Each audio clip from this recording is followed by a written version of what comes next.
Hello well-wishers and welcome to my channel Aspiring Minds. In today's video, we are going to discuss the line-by-line meaning of a famous poem by Mathew Arnold called Dover Beach. So grab your virtual seats and let's begin. In this video, you'll get the stanza-wise summary, you'll get the word meanings, and we are going to discuss the important themes of the poem.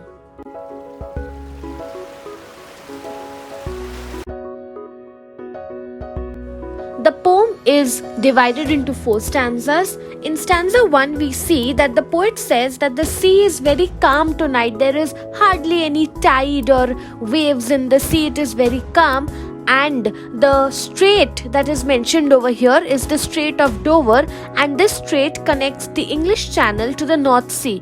So the poet is looking across the English Channel and is able to see a kind of light which is glimmering in the vast ocean, in the tranquil bay, but this shining light seems to be fading away gradually.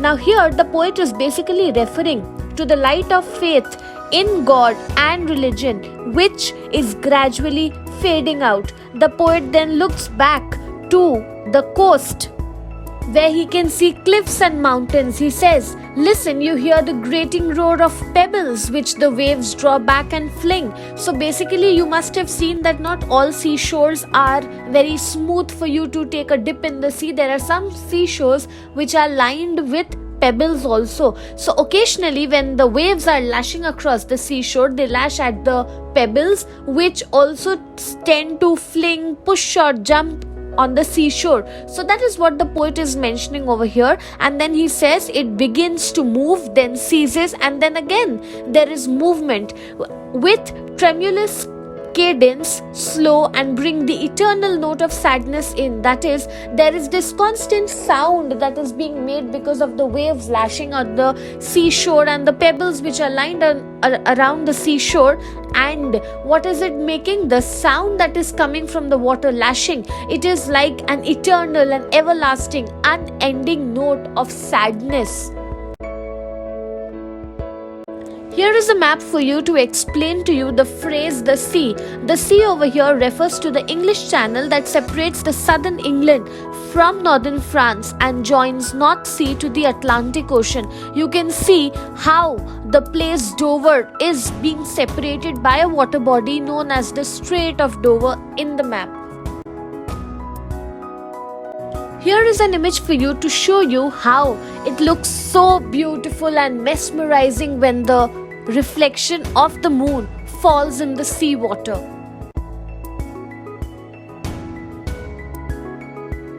In stanza 2, we see, try to understand, the poet is basically remembering Sophocles. Now Sophocles was a playwright who was known to write Greek plays and tragic plays. There was always a strain of sadness in the plays that he wrote, and he got these ideas. He could feel this sadness and transfer it into his plays when he would sit by the Aegean. Aegean over here is a sea. I'll show you where is it located in just another 1 minute. So the poet is basically saying that just as Sophocles was able to draw inspiration from the Aegean Sea and transfer it into his tragic plays, similarly the poet also feels that sense of sadness when he looks at this sea or the beach in front of him.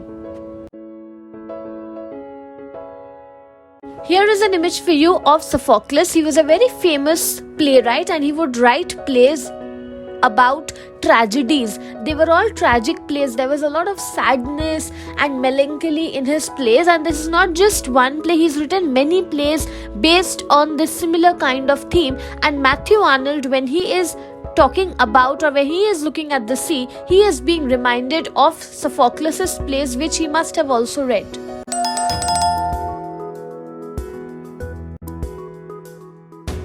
Now I'm sure many of you are familiar with this picture. You must have seen it in many movies also being featured. I cannot quite remember the name of the movie, but I remember Ranveer Kapoor and other such actors and actresses and famous movies which have been shot in Santorini, Greece, right? So I'm going to tell you what is the link to Dover Beach.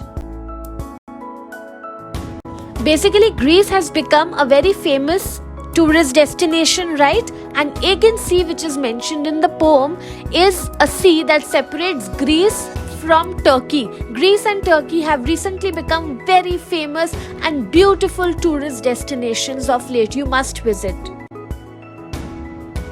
In stanza 3, the speaker uses the metaphor called the Sea of Faith to represent a time when people had strong religious faith that encircled or was covered around the earth like a bright belt. Here the poet is basically trying to say that just as water bodies encircle all the continents of the world, similarly faith, trust in God was an idea, was a thing that existed all over the world. However, the speaker says that now we only hear the sad and the distant sound of faith, which occasionally retreats or comes back, just as the waves go very far away from the shore and occasionally come back and lash at the shore. Similarly, faith in God has become very less in today's world. It is fading away, and very occasionally you will see some people here and there who have a strong sense of faith in God. It is described as moving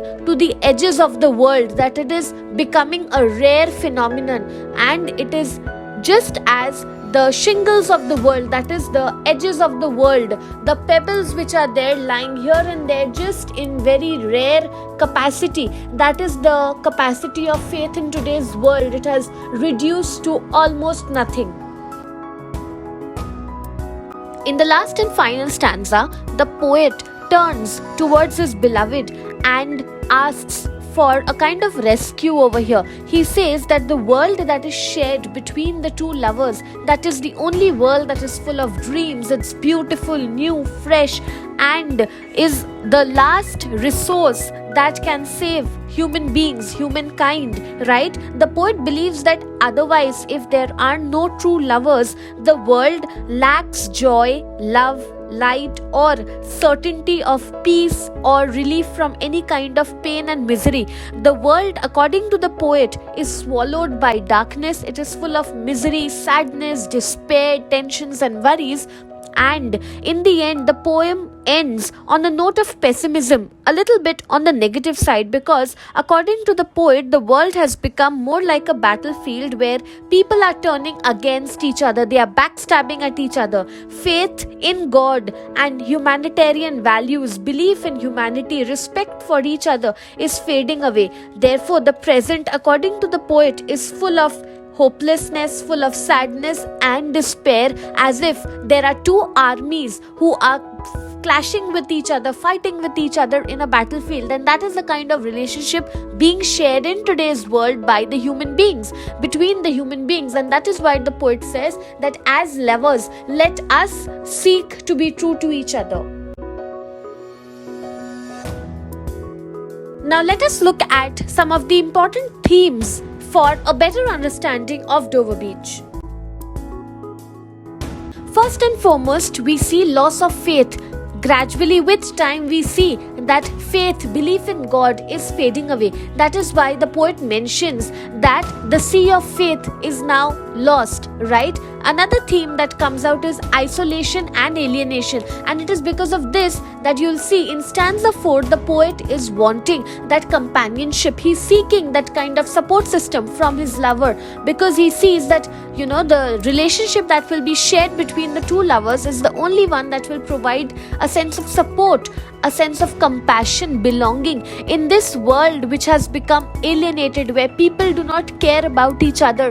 They are all wanting to lead their own individual life and not be bothered about being with others. That is why we see how in India also there has been a shift from a joint family system to a nuclear family system. That is something which Mathew Arnold had predicted in his time, and we see it becoming a reality today. The poem explores the uncertainty of human existence. Today's world has become fast-paced, everyone is just rushing. There's a lot of tension which is leading to a lot of anxiety, a word which we would hardly be able to hear, and now it's become something which every other person is diagnosed with, right? So that is another problem that the poet has proposed in the poem, and he talks about transience and impermanence. He's saying that life as it is has no guarantee. We come and stay on this earth for a very brief span, and within that brief span also there is a rush for things to, the materialism that lies, the image of the waves drawing back the pebbles, and the eternal sadness that prevails symbolizes how joy, happiness, the basic smile has gone away from the faces of people, and it has been replaced with a lot of tensions and worries.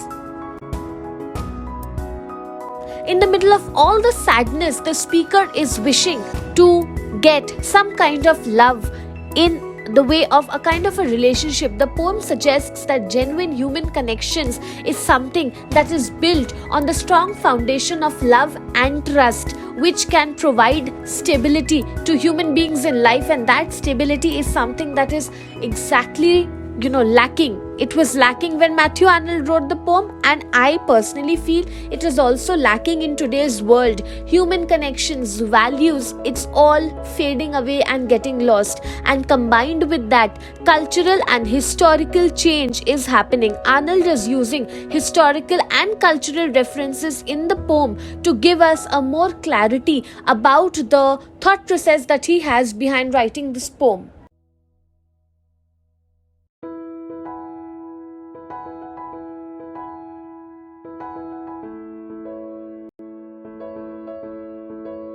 If you are watching this video till here, what is the takeaway of the poem? Let us strive to make this world a better place to live in, driven by deep-rooted human relationships, values, love, concern, laughter, full of joy, happiness. Make this world lovely, lively, live and let live.